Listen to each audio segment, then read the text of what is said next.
Before you lived it, you thought it, even if you don't remember. There are people who spend their entire lives trying to fix what's happening outside, without knowing that everything was decided inside. It wasn't coincidence, it wasn't destiny, it was a silent idea, a fleeting image, a thought that seemed harmless and that reality heard as a command. Poverty, sadness, miracles, abundance. They don't just appear, they are thought, and then they dress themselves in life. This book isn't here to convince you of anything. It's to show you what you've always done and teach you how to do it with intention. Because the greatest secret of all is this: nothing exists until you think it. Chapter 1. Reality is not real. Before you lived it, you thought it, even if you don't remember. Once, when I was around 9 years old, I went to the doctor because my chest hurt every time I took a deep breath. I thought it was serious, that it could be my heart or something that couldn't be fixed. The doctor listened to me attentively, looked at me with a calmness I didn't understand at the time, and after some questions, told me something I have never forgotten.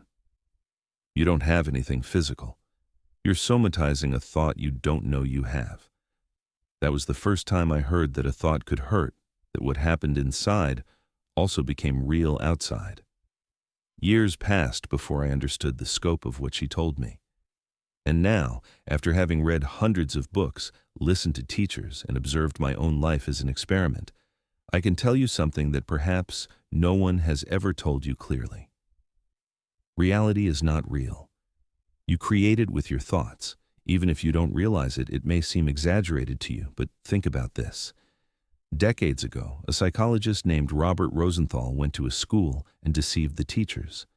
He told them that some children had an extremely high IQ, when in reality they were ordinary children selected at random.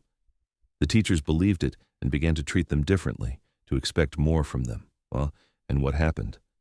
Those children began to become more intelligent because someone thought something about them, and that changed their reality.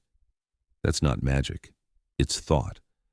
And if what another person thinks about you can change your life, imagine what you're creating right now with what you think about yourself, about your body, about your money, about your destiny. We think reality is something we find, but in truth, it's something we project. Every time you say, "This is how it is," every time you repeat, "This isn't going to change," you're launching a command to the universe, a silent command, but powerful. Because the real secret, the one no one taught you in school, is that what you think becomes structure, and what you repeat becomes your prison or your freedom. Nothing is more solid than an idea sustained over time. And if you still don't believe it, remember this: when you don't know you're thinking, your life goes into autopilot. But when you know it, when you see it, then you can redesign everything. That's why this book isn't a collection of pretty phrases. It's a guide so you recognize that the world you're living was already thought by you. And if you thought it before, then you can also think it again, differently, more freely, more consciously.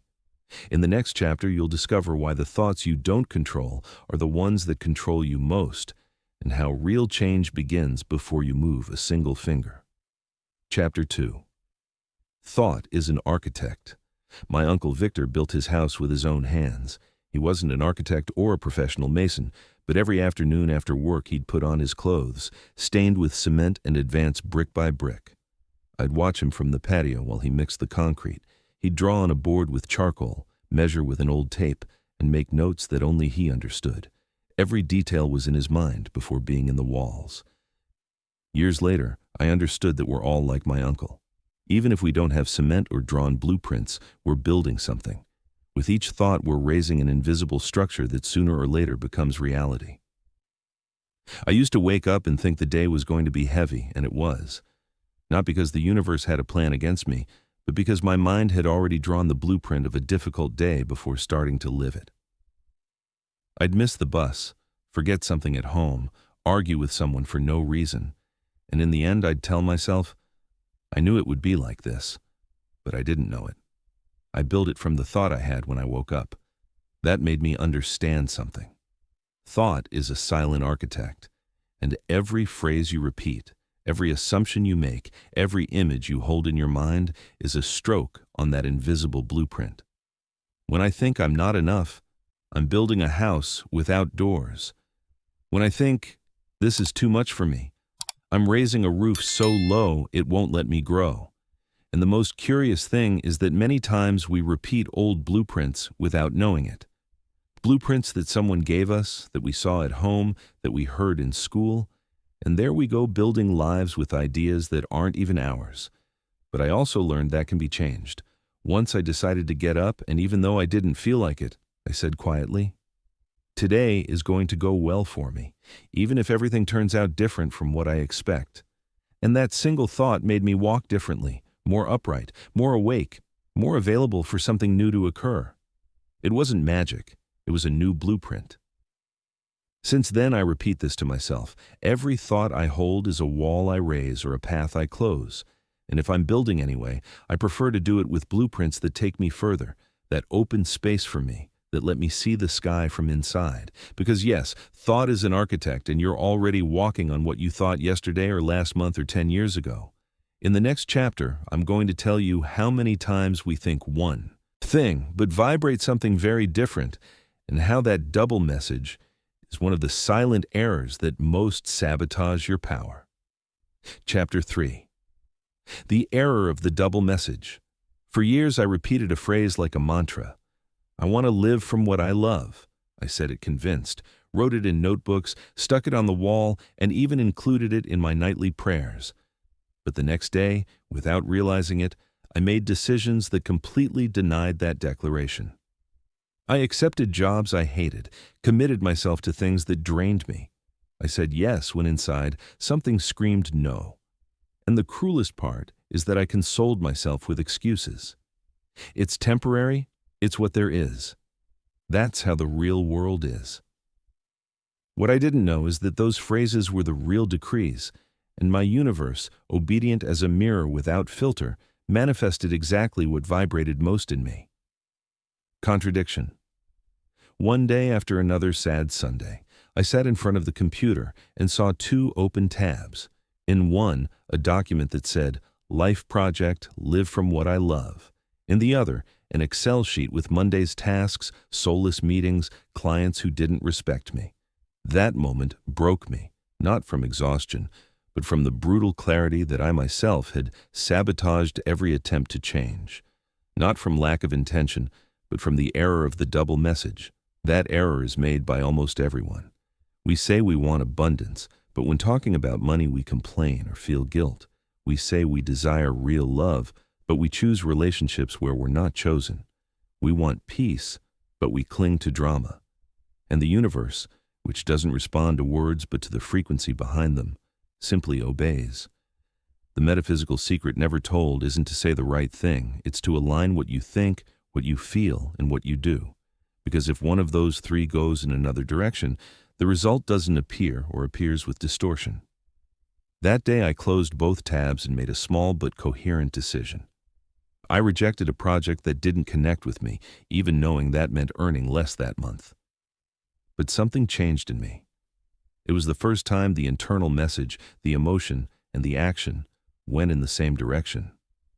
I didn't notice it instantly, but weeks later, different opportunities began to arrive. People who did value what I did, spaces where I didn't have to pretend, and an internal voice that finally didn't feel in conflict with my dreams.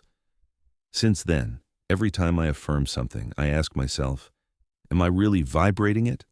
Am I choosing it with my actions? Am I holding it with what I think when no one sees me?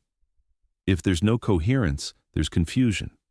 And where there's confusion, the universe can't respond with certainty.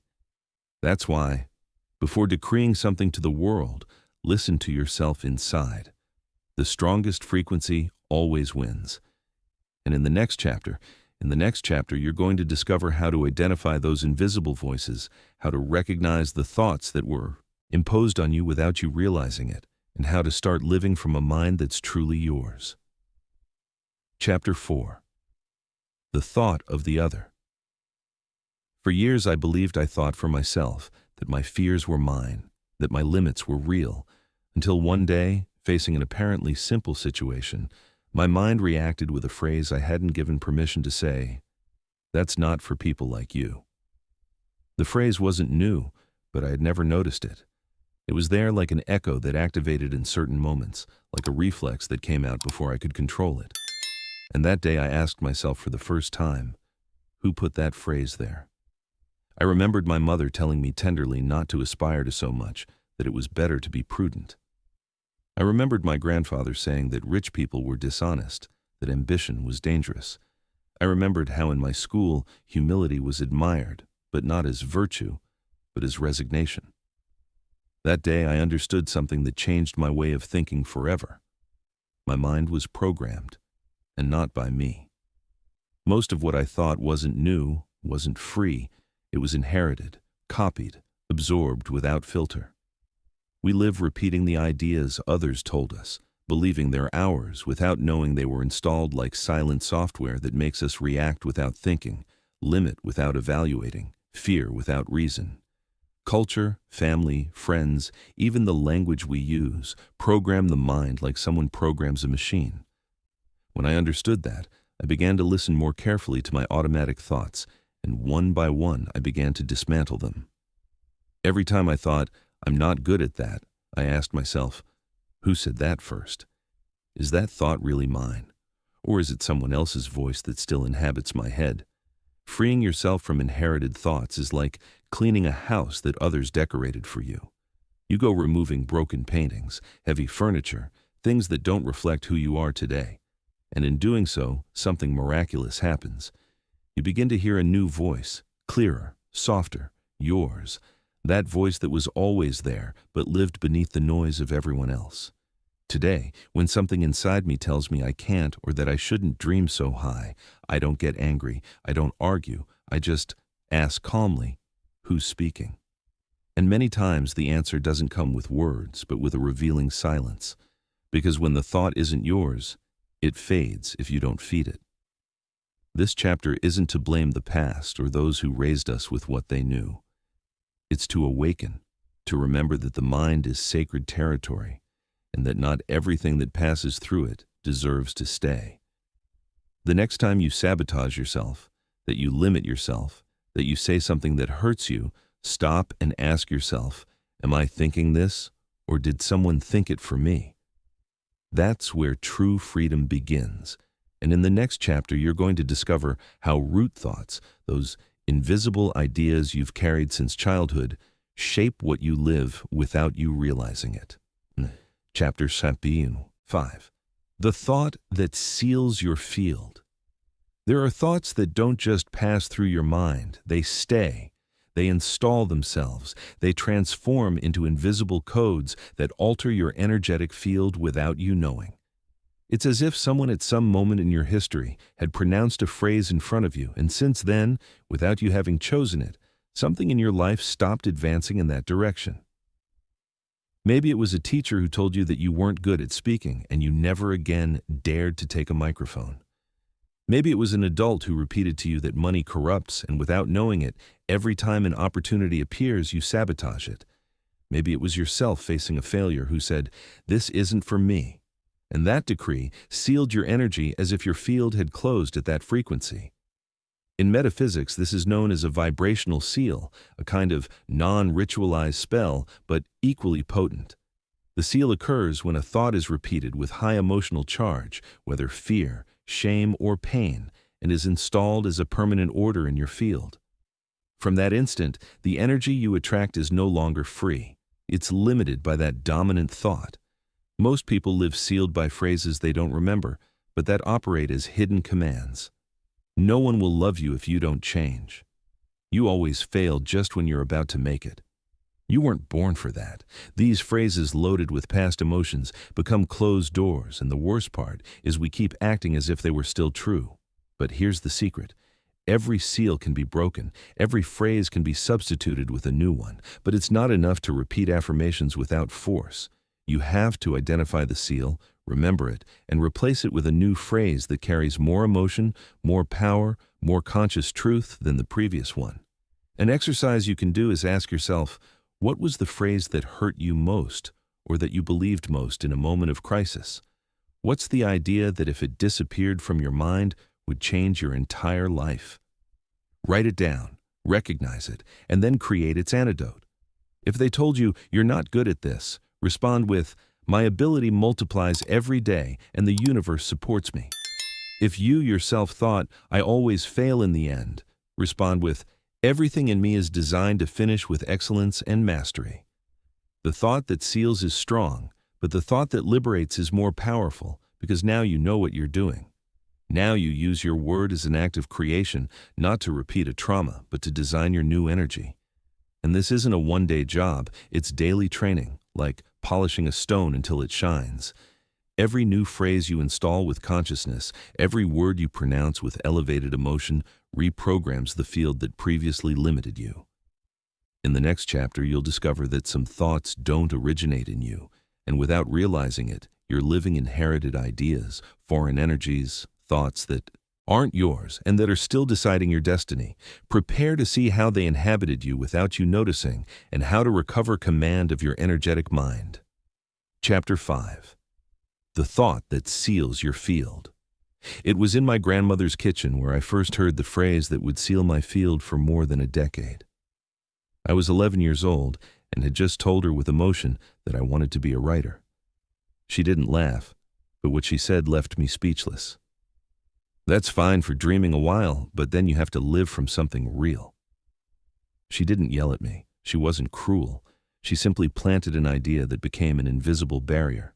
From then on, every time I wrote, every time I had an idea, a part of me whispered, "This isn't real." And as if it were a spell, that voice activated again and again without me knowing it.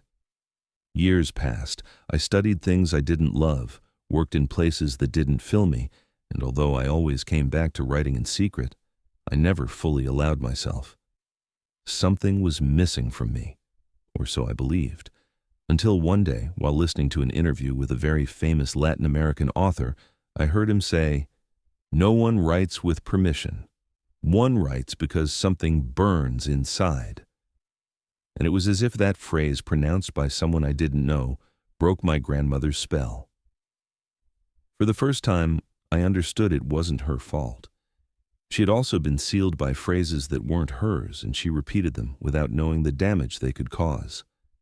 That day I began to search for my own seals, the phrases that had installed themselves in me without invitation.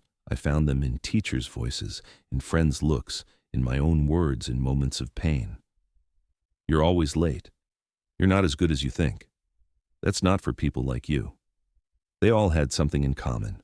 They were pronounced when I was vulnerable, and that's why they entered directly into the center of my energy, as if my field had said, "I accept it," and it closed with that order activated.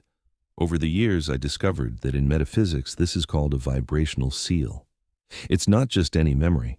It's an idea loaded with emotion that vibrates with such force that it begins to define what you attract, what you repel, what you allow, and what you avoid. It's like a password, but instead of opening doors for you, it closes them without you noticing it. To break it, it's not enough to say the opposite. You have to speak to the emotion that sustains it. You have to say a new phrase with more force, with more certainty, with more truth, a phrase that vibrates higher than the original seal, and repeat it not once, but 1,000 times if necessary, until your energy understands that now you're in command. That's why, since then, every time I write, I say out loud a phrase that freed me. What I write transforms realities, even my own. I repeat it even though I already know it, because I don't write for others. I also write to break each seal, to remind myself that I no longer carry borrowed ideas. And that's what I want you to remember. If you ever felt you weren't enough, that you didn't have permission, that yours was a game, there's a phrase in your field that's sealing it. Find it and substitute it with something so powerful that your energy has no choice but to obey. Because thoughts aren't loose words, they're codes that program reality, and you can no longer allow others to decide what your code will be.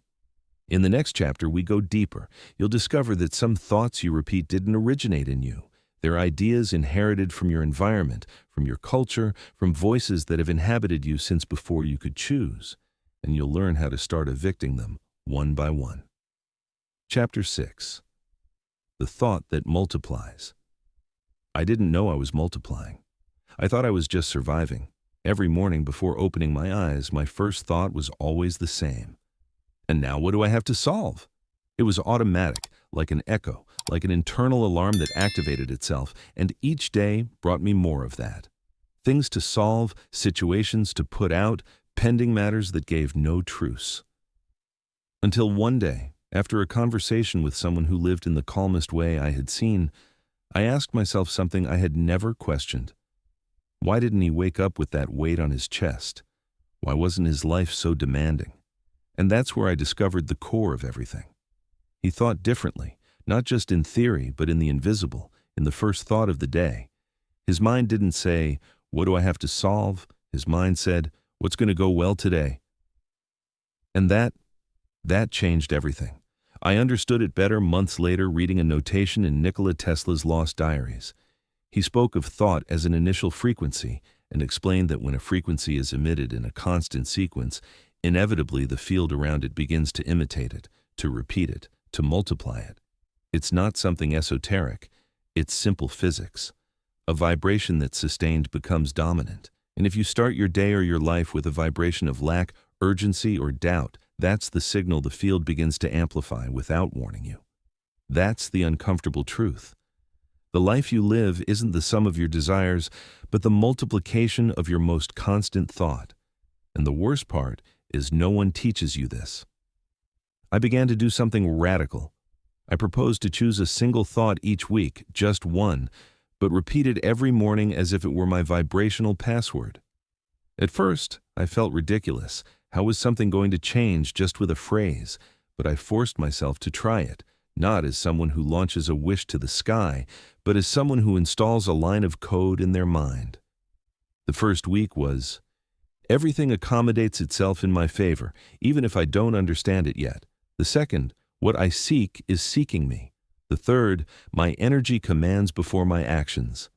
And no, it wasn't instant, magic. But what happened after the third week was impossible to ignore. The calls, the proposals, the internal calm, the mental clarity, everything seemed to be obeying a new frequency, something invisible but evident.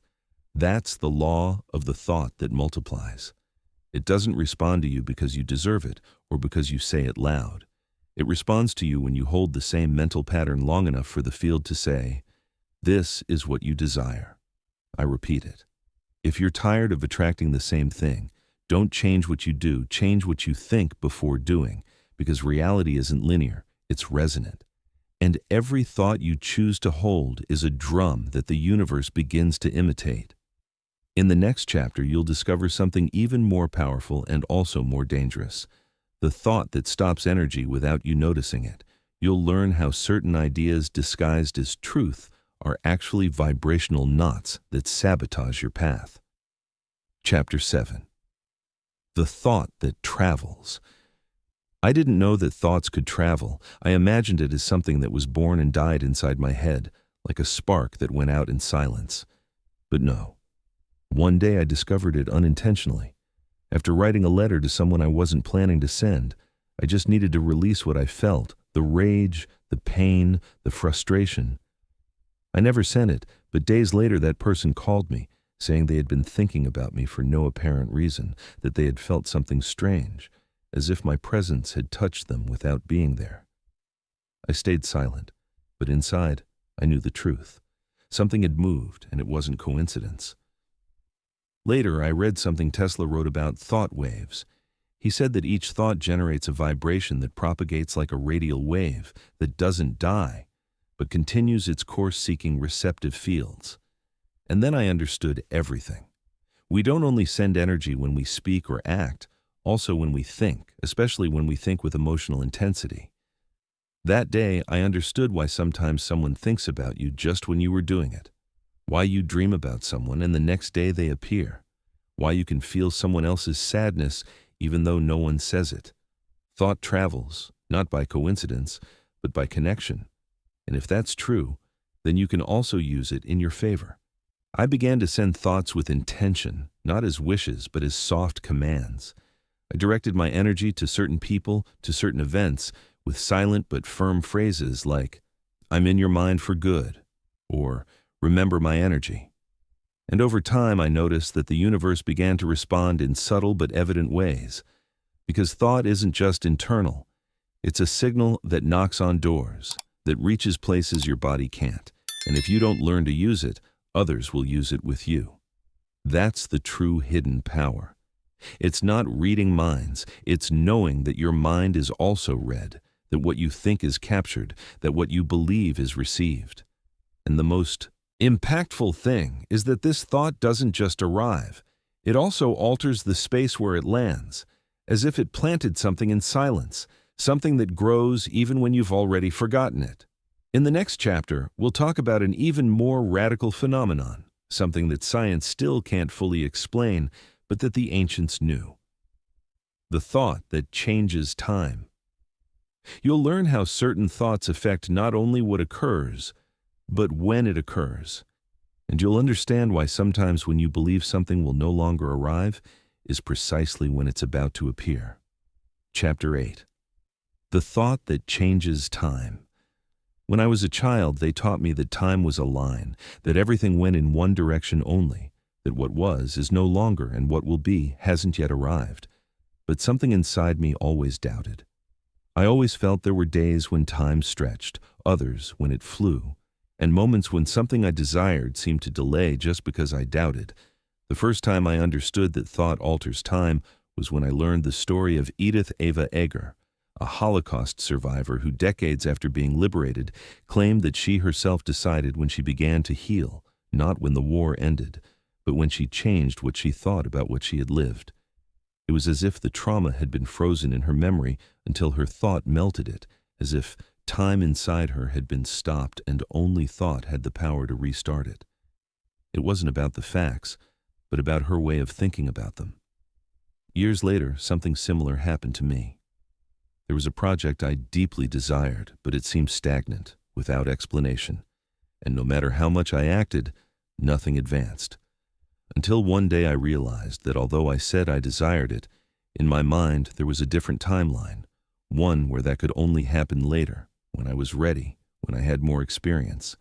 It was as if I myself was programming a future date, and with that postponing my miracle. I decided to do something radical. I eliminated the mental conditions. I stopped saying, someday. I began to think and speak as if it were already occurring. And without forcing anything, the project activated in a matter of weeks, something that had been frozen for months. It accelerated as if someone had turned time's knob. That's when I understood that time is plastic, that it obeys thought more than the clock. Every time you think something can only happen later, you're programming an invisible calendar. Every time you say, it's not the time, you're giving orders to time not to move. But also every time you install yourself mentally in what you already desire, time collapses. Ancient cultures knew this. That's why they did rituals where they acted as if the harvest had already arrived. That's why they danced for rain before seeing a single drop, because they understood that time listens more to thought than to sight. And you can do the same if you dare to think from the future without waiting for it to arrive first. In the next chapter, we reach the end of the journey. We'll talk about the thought that doesn't die, the one that remains even when you're no longer here, the one that becomes legacy, eternal field. Because what you think with enough force keeps creating, even when you're no longer thinking it. Chapter 9. The thought that creates the eternal. What you think with force doesn't disappear when you leave. It stays in the air waiting to continue living in someone else. Once talking with an older gentleman in a small town in the South, he told me something I never forgot. There are thoughts that go out like a candle, and there are others that keep burning even though you're no longer here. I didn't understand everything in that moment, but years later, while studying how some ideas survive time, I remembered his words. Because it's true, there are thoughts that are born inside you, but there are also thoughts that when you hold them with faith become part of the world. Think about it this way. Someone imagined the wheel and their idea changed history. Someone thought about flying and didn't give up until a plane took off. Someone thought about a better future, and their idea moved thousands of people to change their life. Those thoughts are still alive, and you also have thoughts like that. Maybe you don't know it yet, but every time you think something with all your being and hold it over time, you're leaving a mark, an energy that doesn't erase. Thinking isn't just imagining, it's planting. And what you plant with conviction, with emotion, with truth, isn't lost. Even if no one thanks you, even if you're no longer here. That's creating the eternal. That's why I repeat to you once more the secret. Nothing exists until you think it. And what you think with all your heart never dies. Now that you know this power, I invite you to keep deepening in your invisible energy. Listen to the 9 hidden laws of living energy. There you'll understand how everything in your life responds to what you do, say, think, and feel, and how you can manipulate your reality from within without depending on anyone else. The invisible also obeys laws, and now you already know how to use them. If this message resonated with you, if something inside you recognized this truth, I invite you to subscribe to this channel. By subscribing, you're choosing to keep receiving content that will help you understand the invisible power you carry within. You're deciding to be part of a community that thinks differently, that creates consciously, that doesn't accept reality as something fixed, but as something that can be redesigned. Hit that subscribe button now, activate notifications, and join us on this journey of conscious creation. Because remember, nothing exists until you think it, and your next thought could be the one that changes everything. Subscribe now, and let's continue discovering together the secrets that transform reality from within.